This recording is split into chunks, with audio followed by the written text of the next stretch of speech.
Well, Mario Kart World's been out long enough now to break in the new ride and get a feel for how it drives. This new-ish style of Mario Kart isn't without its flaws and growing pains, but the foundation's still pretty strong. Helps that some updates have actively addressed a few of the problem spots, like bringing custom items back and making the ocean routes more interesting. Which has left a lot of fans wondering, when's this game getting DLC? Downloadable content for big AAA multiplayer games is common now, and Mario Kart's done it twice already. Yet there's still no sign of any here so far. Nothing's set in stone, of course, but it can't hurt to talk about it for 20-ish minutes, right? So let's go over everything about the whole DLC situation, and, when it finally shows up, what forms it might take. As you'll soon see, there's a lot more they could do than meets the eye.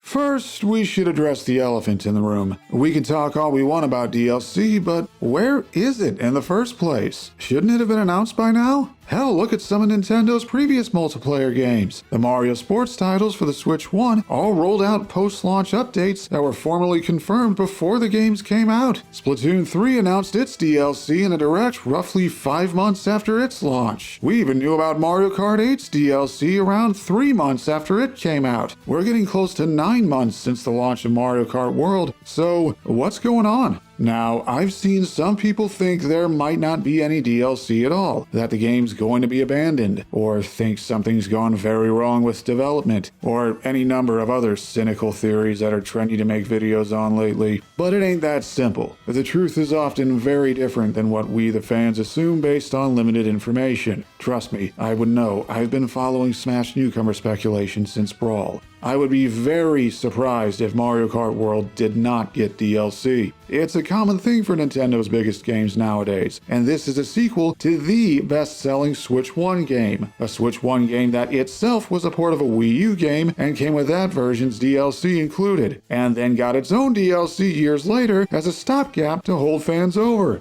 I think there's another explanation, one that makes more sense. I think this DLC is bigger than what we're used to, at least for Mario Kart. Think about it. The whole thing with World is the big open world connecting the tracks together. Odds are pretty high that whatever they're working on will have more of that open world accompanying it, and probably designed having learnt from the mistakes of the base game. Might be more in line content-wise, by the end, with the expansion campaigns we've been getting in Xenoblade games. This would also explain why they didn't show anything in the Nintendo Direct last September. It wasn't ready to show off yet because there's so much more work to do compared to the Mario Kart DLC we're used to. So that might explain why there's been radio silence so far. But what could DLC for Mario Kart World actually look like? Well, this kind of speculation for the hell of it is my specialty, and I happen to have some ideas that could be pretty freaking cool. So let's drive around and talk a little. What might be coming on the horizon?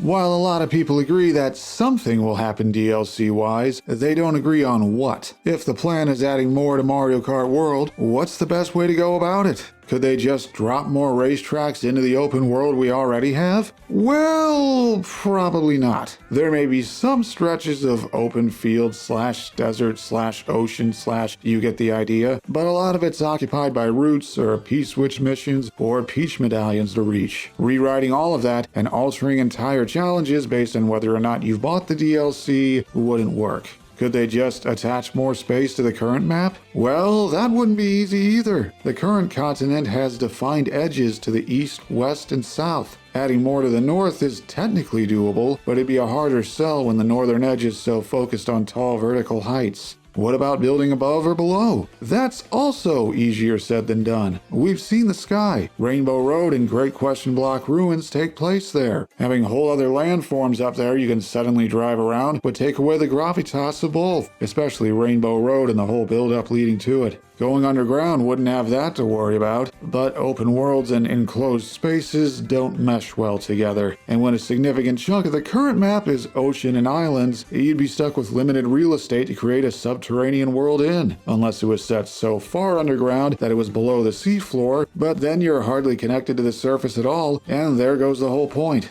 Instead, I think they could create a whole new map on a completely different continent. A World 2, if you will. I realize this would be harder to connect to the main continent and risk breaking the game's cohesiveness, but there are ways to handle it. Maybe purchasing the DLC causes special pipes or star-shaped portals to appear in central areas that you can drive into to warp to the DLC map. Maybe there are short driving segments within the pipes or portals, letting them act as routes between base game and DLC tracks, and also functioning as loading zones so traveling between them can be seamless. But even if that's kinda clunky, the payoff would be more than worth it. A whole new map would mean new regions with new layouts and unique aesthetics. Sure, the base game map already covers a lot of different themes, but there's room for even more, especially with all the crazy locales we've seen across the Mario games. Maybe there could be a new style of grassland inspired by Super Mario Bros. 3, with giant wooden and metal blocks acting as structures to avoid or wall ride on. What about a quiet, serene snowfield with elaborate ice sculptures set around? Or a tall mountain range with ancient temple grounds to explore? Or a whimsical canyon area where everything is shaped like food and candy? And as more of the DLC would come out, more of the map would unlock over time, eventually becoming just as big as the base game, with approximately 32 of its own tracks, a mix of new and returning ones, routes connecting them all, designed to be more engaging than those in the base game, and hundreds more P-switch missions, peach medallions, and question mark panels to find. If part of the map wasn't available yet, they could block it off with giant under-construction barriers to keep it all in theme.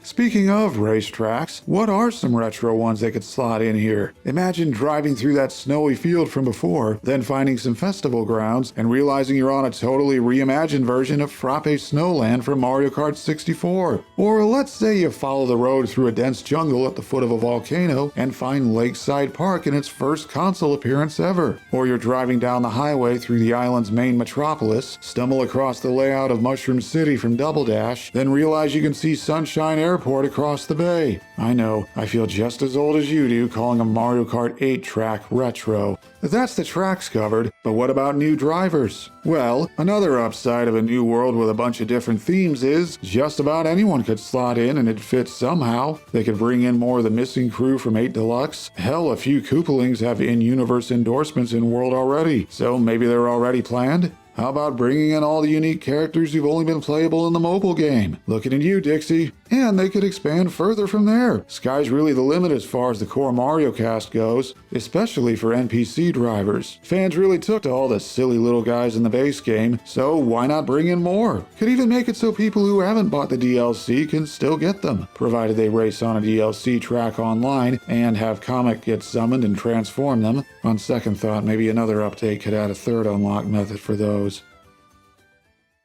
Okay, yeah, that setup could work, but it'd feel like more of the same, right? Would a second map in the same style as the first be interesting enough to be worth the asking price? That's why we keep our options open here, because I have another idea. Instead of a single large map they add to over time, what if instead they made multiple smaller maps revolving around certain themes? A specific part of Mario's world, a certain sub-series, stuff like that. I realize this would further complicate the whole hard to connect them to the base game map problem, especially when you'd have to find ways to connect the DLC maps to each other as well. On the other hand, it let each location go extra hard on their source material and make them even more interesting. For example, you've heard the talk, right? How the base game has no Diddy, no other Kongs, and DK and Pauline both have only one alt costume each? Yeah, a big DK-themed wave of DLC's been a common idea, and for good reason. Especially with Bonanza bringing in a treasure trove of new stuff to work with. I wouldn't base it exclusively on Bonanza, though, but we can mix it in with everything else. For this thought experiment, let's imagine each themed wave comes with 8 racetracks, some new, some returning, and connecting routes winding through the jungles, mountains, and ancient ruins. DK's had some thematic variety in Mario Kart already, but the devs could tap into even more iconic locations here. Imagine a track taking place in a quarry or cliffside, with a layout that goes along and across grindable minecart rails, or a tricky, hazard-filled race through a giant maze of brambles. They could even bring back some older tracks that have been MIA. According to internal data, DK's Jungle Parkway was seemingly meant for the base game at some point before they swapped it out with Faraway Oasis. They could bring the scrapped ideas they had for it back here. Or maybe this is where Lakeside Park could make its return. Or, what about a full visual overhaul for Coconut Mall, a second location built here, with its layout reimagined as a multi-floor open-air market for the Kongs? Hey, it's fair game after they turned Dino Jungle into Jurassic Park. And we can bring the whole gang back in as drivers. Even the younger version of Pauline from Bonanza can join in. So can Voidco. And he who is still technically a spoiler, but pretty much everyone knows now. And some new NPC drivers to go along with them. Admit it, seeing a fractone behind the wheel that brakes and regenerates itself whenever it gets hit would be pretty great.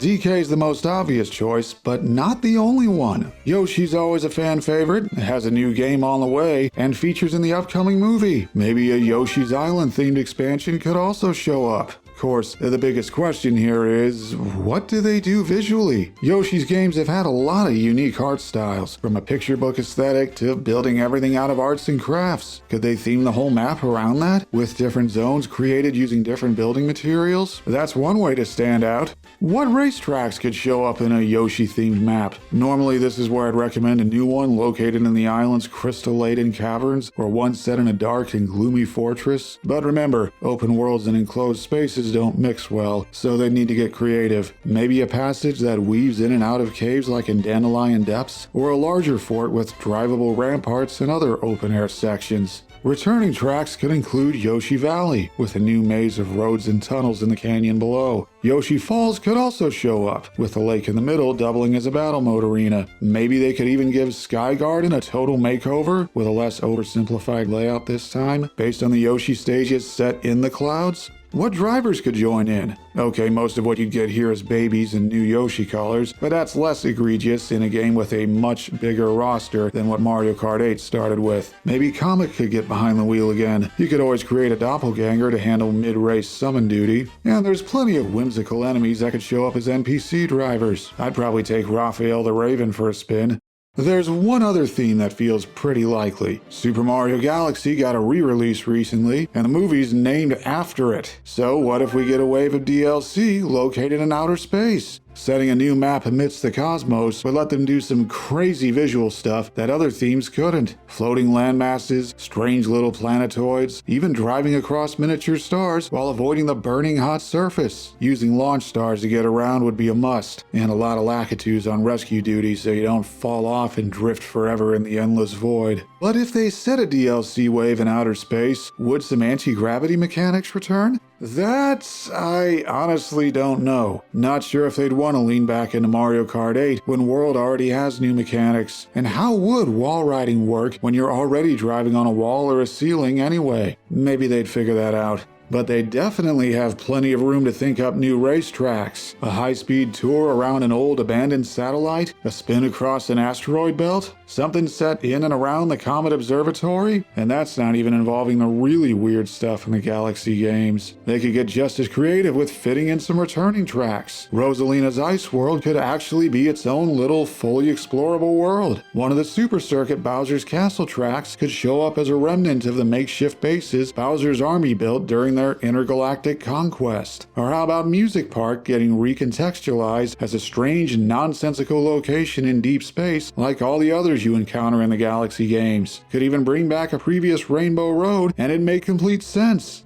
As for new drivers, well, it's pretty slim pickings since all of Galaxy's biggest figures are already on the roster. But there's still some room for a few deep cuts, especially in the NPC lineup. This, right here, would be the best chance to bring in a playable Luma. Seriously, how'd they not make the base game? There's one in the new Mario Tennis and everything.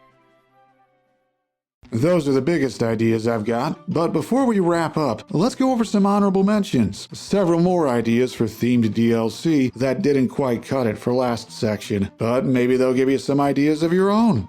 Super Mario Bros. Wonder was a hit, so what if we got a DLC wave set in the Flower Kingdom? It's got some really unique locations, and some new characters that could work as drivers. Maybe they'd even play around with a Wonder Flower mechanic that warps reality in an area of effect, creating new obstacles or shortcuts within. Mario Kart's had plenty of urban tracks before, so what about an island entirely comprised of a massive city? This could be another way to work in Sunshine Airport, or Toad Harbor, or Mushroom Bridge, or Wario Coliseum, or a modified Electrodrome that doesn't rely on anti-grav for half of it, but still has incredible atmosphere. What about a haunted theme? We got a taste with Boo Cinema and the surrounding valley, but there's much more Mario Kart can do with classic horror tropes. Could even bring back the Luigi's Mansion track from Mario Kart DS, or give Banshee Boardwalk a fresh coat of paint. King Boo could even get an alt costume based on his Luigi's Mansion counterpart. If you want something more directly inspired by another game, how about bringing back Woohoo Island? The place is already a huge map with 2 tracks and a battle mode arena built in, and you can add a few surrounding islets to drive around. Maka Woohoo exploit not included, hopefully. Or if you want something crazier, what about a map consisting of a regular house you drive around while shrunk down to toy size? Ribbon Road and Squeaky Clean Sprint could come back here, along with a new track in the living room inspired by Home Circuit. Or better yet, Waluigi Pinball reimagined as an actual pinball table. This one would be harder to pull off though. Since the in-game map is from a top-down perspective, it can't really handle layouts with multiple layers, including extra floors or tables and furniture to drive under. Oh well. Actually, we're not done yet. I have one more idea for themed DLC, but I wanted to save it for last. The Mario Kart World devs explained the lack of crossover characters in the base roster. Apparently it just didn't fit the world they were trying to create. Which, fair enough. But what if the DLC introduced another world where it did make sense? Imagine a landmass consisting of a sprawling, drivable amusement park themed around all things Nintendo, with different sections based around The Legend of Zelda, around Metroid, around Kirby, Splatoon, Animal Crossing, the whole 9 yards. And each themed land could have a racetrack and/or battle mode arena as its central attraction. Hyrule Circuit could make its grand return, with Castletown nearby available to battle in. Metroid could get a track that goes through theme park versions of the regions of Planet Zebes. How about a Splatoon track that crosses through downtown Inkopolis? Kirby could get one designed with Mario Kart in mind, a different style from his own racing game that came out recently. How about Spring Stadium from ARMS as another battle mode arena? Or the Piste de Resistance, a new F-Zero track. Mute City and Big Blue would be tall orders with no anti-grav available, but a new layout that simulates the feeling of it could work. And the driver list could go wild. A Nintendo theme park would stretch suspension of disbelief just enough to let more characters in without needing to go full Super Smash Kart. Start with a crossover crew from 8, then roll out from there. Even if they stuck to just the Nintendo EPD series plus Kirby, they'd still be able to bring in more Zelda characters, Samus, Fox, Captain Falcon, and more. And imagine the NPC drivers they could pull off. Ever wanted to race as an Octorok, a Waddle Dee, or a Space Pirate? Now you could. And that's just about everything Mario Kart World could do with its DLC. Well, not everything, but a lot. Pretty in-depth topic once you zoom in further and drive around a while. We could see a whole alternate DLC map that fills in over time to be as big and elaborate as the current one. Or maybe smaller waves based around certain game series or other themes. Possibly including a big Nintendo crossover around the end, if they're up for that. Turns out there's a lot more room for this game to grow. Have I sparked your creative engines? Got any cool ideas of your own now? Let's hear them in the comments. Interested to see what everyone else comes up with. And what other features are you hoping we'll see in future updates? I'd be up for time trials of track variants we can't do them on right now, like the alternate Shy Guy Bazaar that goes into the palace, or a more elaborate way to customize our vehicles. Not saying it has to go as in-depth as Air Riders does, but even letting us place multiple decals at a time would be nice. And I still think we could get a Classic Tour online mode in a free update that always gives you 3-lap races with no routes involved, for those who want that. What more could await on the road ahead? Only one way to find out. Thanks to the following for helping with this video. Shout out to my channel supporters, patrons, and YouTube members for backing me. You guys are kind of like my pit crew. And if you want more discussion type videos, I've got several. What are you interested in right now? So, until next time, looks like smooth driving at the— Whoa, look out! Whew, good thing that one wasn't after me.